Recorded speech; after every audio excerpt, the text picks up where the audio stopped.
तो बेटा question number 7 start करते हैं। Question number 7, find the sum of first 15 multiples of 8। Find the sum of first 15 multiples of 8। ठीक है, तो 8 के 15 मल्टीपल्स हमें फाइंड आउट करने हैं। बेटा multiple means table, multiples means table, means 8 के टेबल में हमें 15 तक 8 15s आर है ना, 15 टर्म्स का सम फाइंड आउट करना है। तो बेटा पहले तो सिंपल सी सीरीज बन जाती है, 8 16 24। मैंने 120 पे क्यों स्टॉप करा बेटा, यहाँ पे फर्स्ट टर्म है 8, फिर 16 24 और लास्ट टर्म 120। क्यों? क्योंकि बेटा हमें ओरली भी मालूम है 15 8s आर 120 होता है ना। तो हमने अगर यहाँ पे 14 मल्टीपल्स मांगा होता तो 14 8s आर ले लेते, 15 मल्टीपल्स मांगे तो 15 8s आर। ठीक है, तो अब हमारे पास सीरीज़ में ए भी पता है, डी भी पता है, तो यहाँ पर ए क्या होगा 8, डी क्या होगा 16 - 8 है ना। और एस एन का फॉर्मूला पता है, एस एन एन की जगह 15 रखा, एन 15/2 ब्रैकेट में 2, ए की जगह रखा 8 plus n - 1 bracket close into D की जगह रखा 8 और इसको 8 2 जार हो गया 16 प्लस 15 में से बन गया 14 इंटू 8। ठीक है, 14 8s आर 112 हो गया, 112 प्लस 16 करा 128 आया और बाहर कौन था 15/2। 2 से 128 को मैंने काटा तो मेरा आ गया 64 और 64 इंटू 15 मल्टीप्लाई करा तो हमारा आंसर आ गया 960। ओके, सो बहुत इजी क्वेश्चन था ये। Next question number 8, a sum of ₹700 is to be used to give 7 cash prizes to students of a school for their overall academic performance। ठीक है, क्वेश्चन क्या है कि 700 रुपये 7 कैश प्राइज के रूप में देने हैं। किसको देने हैं? बच्चों को।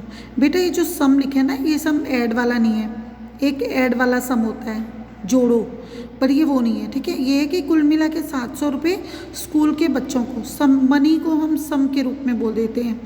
तो 700 रुपीज़ हमें 7 कैश प्राइज के रूप में बच्चों को देने हैं उनकी परफॉर्मेंस बेसिस पर। ठीक है, if each prize is ₹20 less than its proceeding price. Proceeding price क्या होता है? जैसे मान लो फर्स्ट प्राइस कुछ है तो सेकंड प्राइस की वैल्यू उससे 20 कम होगी। ठीक है, फर्स्ट प्राइस कुछ है तो सेकंड प्राइस की वैल्यू उससे 20 कम होगी, थर्ड प्राइस की उससे और 20 कम होगी, इस टाइप से।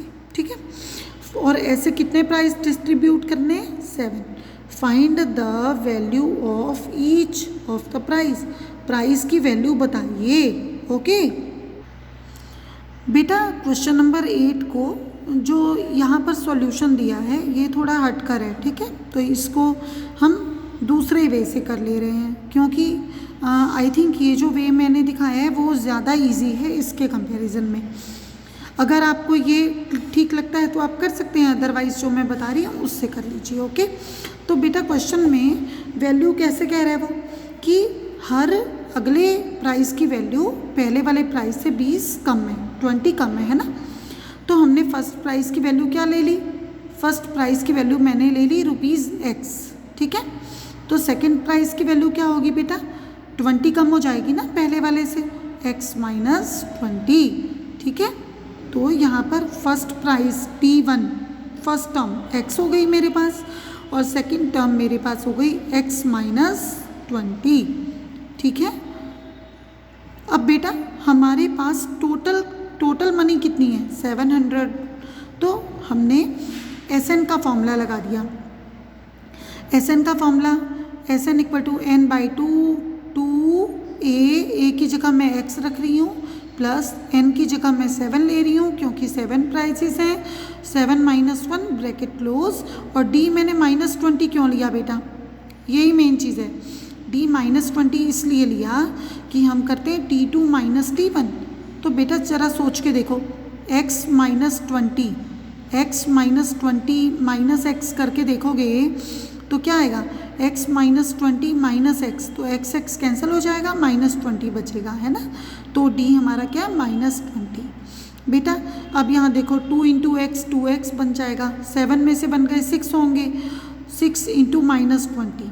तो बेटा इन दोनों में आप देख रहे हो 2 कॉमन आ रहा है, तो मैंने 2 कॉमन निकाल के 2 से 2 काट दिया और 7 ब्रैकेट के बाहर क्या हो रहा है, मल्टीप्लाई ना, वो इक्वल टू के दूसरी तरफ जाकर डिवाइड हो जाएगा। और यहाँ पर 2 कॉमन निकल के कट गया, तो मेरे पास ब्रैकेट में क्या बचा, x। और बेटा देखो 7 माइनस 1 6 हुआ था, 6 में से 2 मैंने कॉमन निकाल दिया तो 3 बचा ना, 3 इंटू -20 -60 हो गया। तो बेटा x -60 इक्वल टू 100, और ये -60 इक्वल टू के दूसरी तरफ आके क्या हो जाएगा, -60 इक्वल टू के दूसरी तरफ आके क्या बन जाएगा, प्लस 60 हो जाएगा। तो x की वैल्यू आ गई 160। तो बेटा फर्स्ट प्राइस हमारा कितना आ गया, 160। तो सेकंड प्राइस आप 20 रुपीज़ कम करके बनाओगे, थर्ड उससे भी 20 कम कर दोगे, फोर्थ उससे 20 और कम कर दोगे। तो बेटा इस तरह से सो ऑन करके हमारे पास 7 प्राइजेस की वैल्यू आ जाएगी। Okay, so now question number 9। Question number 9 है 200 logs are stacked in the following manner: 20 logs in the bottom row, 19 in the next row, and in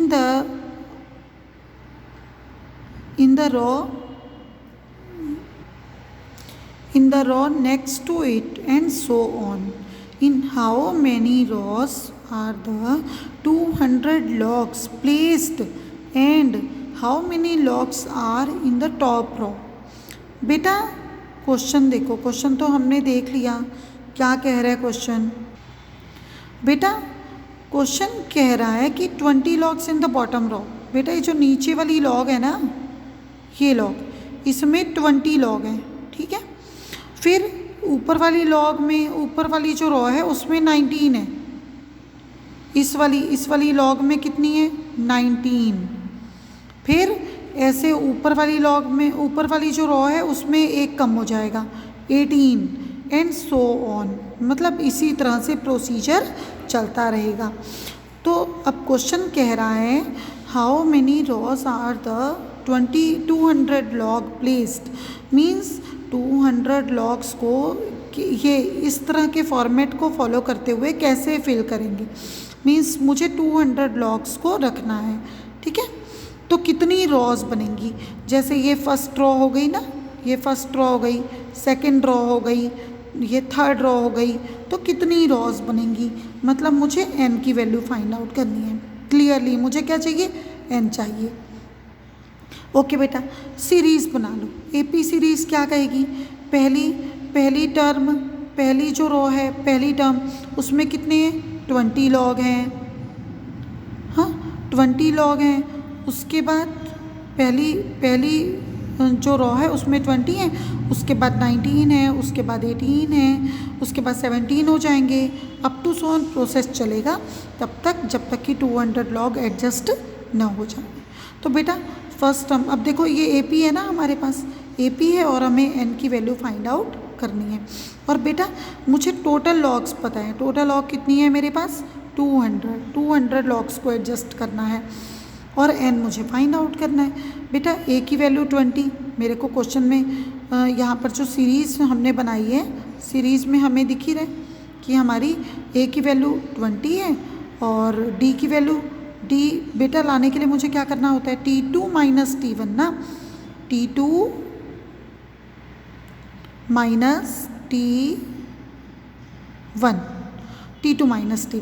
तो 19 माइनस 20 कितना आएगा, -1 आएगा ना बेटा, -1। बेटा अब Sn का फॉर्मूला मुझे पता है, n/2 2a plus n-1d। Sn की वैल्यू क्या है, 200 लॉग हैं, n पता नहीं, 2, ए कितना है मेरे पास 20 है, और n-1 डी भी मेरे पास -1 है ना, d -1। बेटा एक चीज़ याद रखो, अगर आपने एक स्टेप में भी मिस्टेक की तो आपका क्वेश्चन गया, बस यही ध्यान रख के चलना है। तो बेटा अब ये n/2 है ना, तो ये बाई 2 जो है वो इधर आके मल्टीप्लाई नहीं हो सकता क्या? हो सकता है। 202 जार क्यों? क्योंकि ब्रैकेट के बाहर जो भी नंबर है वो डिवाइड हो रहा है और n क्या हो रहा है? मल्टीप्लाई हो रहा है।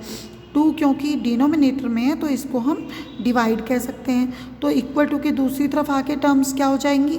मल्टीप्लाई।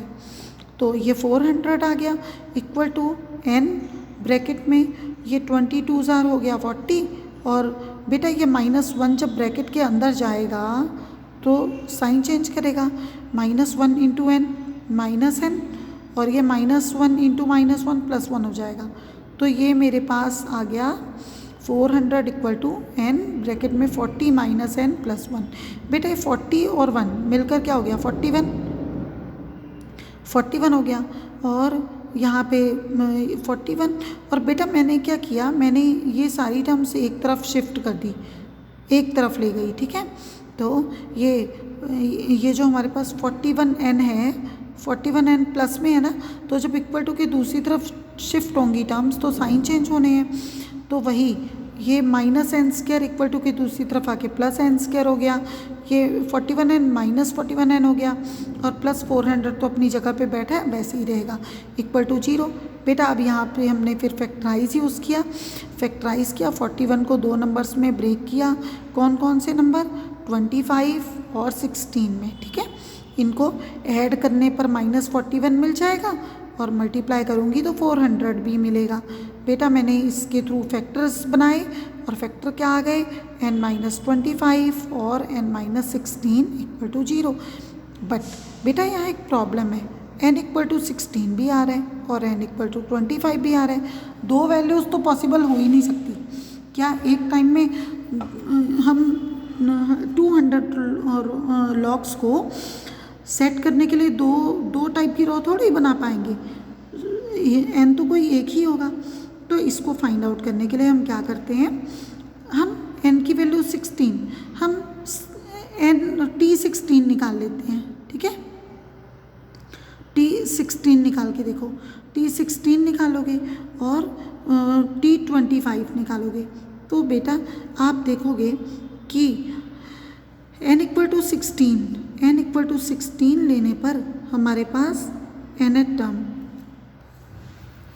बेटा n इक्वल टू 16 लेने पर a रखा मैंने 20, देखो nth टर्म निकाल रही हूँ, a रखा मैंने 20 और प्लस n रखा मैंने 16 -1 और d है मेरा -1, है ना।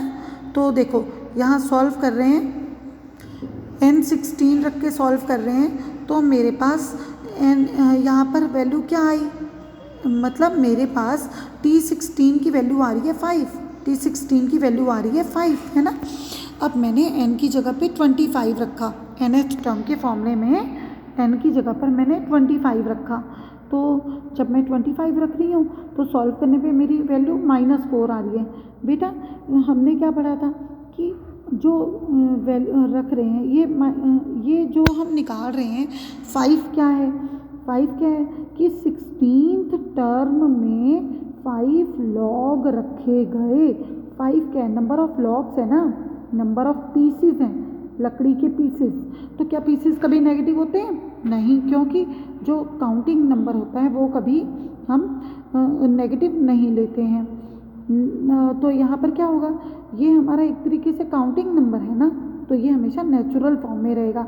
इसका मतलब जो 16th रो है उसमें 5 लॉग है और पूरे के पूरे 200 लॉग एडजस्ट हो गए, और -4 को हम क्या कर देंगे, रिजेक्ट कर देंगे, ठीक है। ये हमारा हो गया रिजेक्ट और ये हमारा हो गया सेलेक्ट ना, इसको सेलेक्ट कर लो। चलो ठीक है।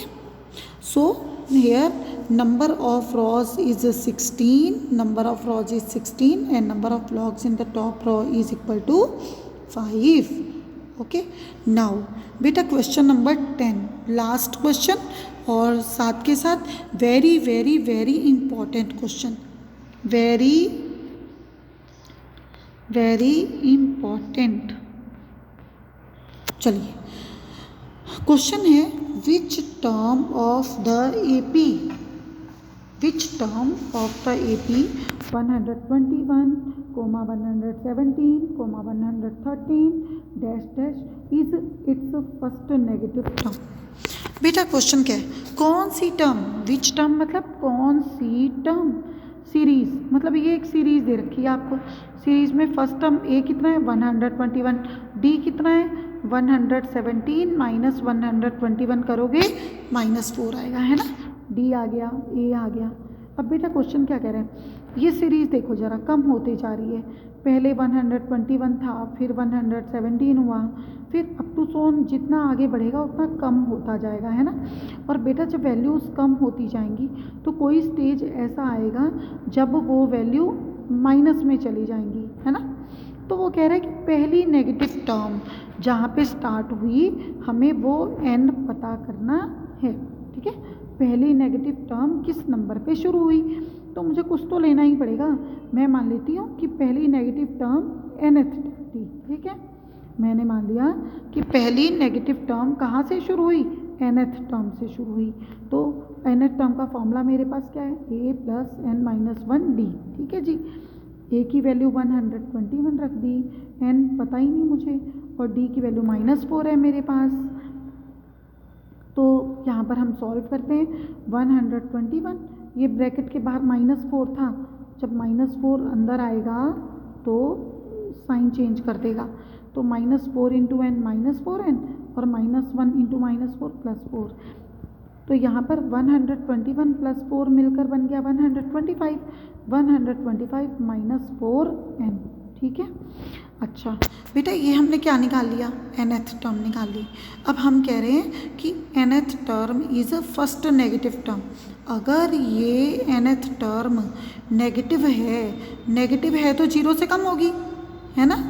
ये लाइन देखो, इसको देखो, अगर first negative term nth term है तो nth टर्म क्या है, 0 से कम है, 0 से छोटी है, इसीलिए लिखा है an लेस देन 0, मतलब nth टर्म जो है वो 0 से कम है।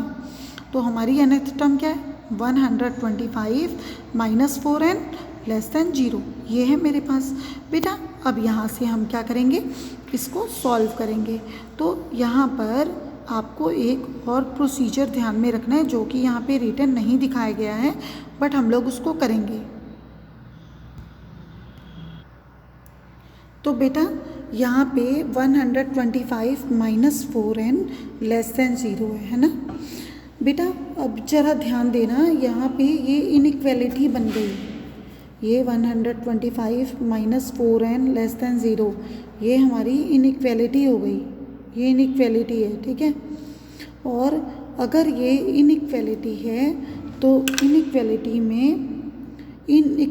में हम लोग इक्वेशन की तरह नहीं सॉल्व करेंगे, वहाँ पे थोड़ा प्रोसीजर चेंज हो जाता है। तो प्रोसीजर क्या है वो देखिए, वही हम लिख कर दिखाए हैं। बेटा देखो आपको n की वैल्यू निकालनी है, तो अगर n की वैल्यू निकालनी है तो मुझे ये 125 यहाँ से हटाना है ना। तो प्लस है ना, यहाँ पे 125 प्लस में है, मुझे इसको हटाने के लिए मैं दोनों ओर -125 ले लूँगी, ठीक है। इनइक्वालिटीज़ को सॉल्व करने का प्रोसीजर ऐसे ही होता है। मैंने दोनों ओर -125 लिया, जिससे मेरा ये -125 और +125 कट गया और -4n लेस देन -125 आ गया। बेटा आप देखो, आपको याद रखना है, अगर नेगेटिव साइन है तो आप इक्वेशन में तो सामने सामने माइनस कट कर देते हो, पर इनइक्वालिटी में ऐसे नहीं होता है। इनइक्वालिटी में -4n लेस देन -125 है। अगर आप माइनस को माइनस से रिमूव करेंगे तो ये जो इनइक्वालिटी का साइन है ना, ये चेंज हो जाएगा। ये 4n लेस देन की फॉर्म में है ना, तो ये 4n ग्रेटर देन की फॉर्म में आ जाएगा, ठीक है। तो अब आगे बढ़ते हैं। और बेटा ऐसा क्यों होता है वो भी देख लो। अगर मैं कह रही हूँ, हम मैथ्स में जानते हैं ना, -2 है और -3 है, तब आप क्या कहेंगे, तब आप अपने अकॉर्डिंग किसको बड़ा कहेंगे, -2 को बड़ा कहेंगे, -3 को छोटा कहेंगे, है ना, ऐसे करेंगे आप। पर अगर मैं कहूँ कि माइनस कट गया, माइनस दोनों ओर कट जाए, तब आप क्या कर दोगे? तब आप सीधे सीधे कहोगे कि नहीं जी अब तो 3 बड़ा है ना। तो यहाँ पर ये आपको ध्यान में रखना होगा। आगे यहाँ पर बेटा n के साथ जो 4 मल्टीप्लाई हो रहा है, मुझे इसको भी तो गायब करना है। तो इसको गायब करने के लिए मैंने क्या भी यूज़ किया, 4 n से मल्टीप्लाई हो रहा है, मैंने n को सिंगल बनाने के लिए, 4 को हटाने के लिए, 4 मल्टीप्लाई हो रहा था, 4 मल्टीप्लाई का उल्टा क्या होगा? डिवाइड। मैंने दोनों ओर 4 से डिवाइड कर दिया। जैसे ही मैंने डिवाइड करा, 4 से 4 कट गया, आ गया मेरा n ग्रेटर देन 125/4। ठीक है बेटा।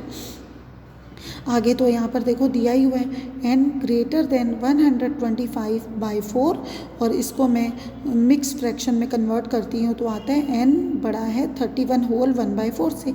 तो बेटा यहाँ पे सिंपल देखो, n नेचुरल नंबर है और नेचुरल नंबर हम क्या लेंगे, अब इसके अकॉर्डिंग सेट करो। 31 होल 1/4 से बड़ा, 31 से बड़ा, 31 से बड़ा, 31 होल 1/4, ये क्या है हमारे पास? ये तो मिक्स फ्रैक्शन है। अब इससे बड़ा नेचुरल नंबर मेरे पास क्या है? 32 ना, 32। तो यहाँ पर हमारे पास n की वैल्यू आ गई 32। तो 32nd term of the AP is the first negative term. ठीक है बेटा, बहुत इंपॉर्टेंट क्वेश्चन है ये, और इसके साथ ही हमारा ये जो चैप्टर है वो कंप्लीट होता है। Thank you.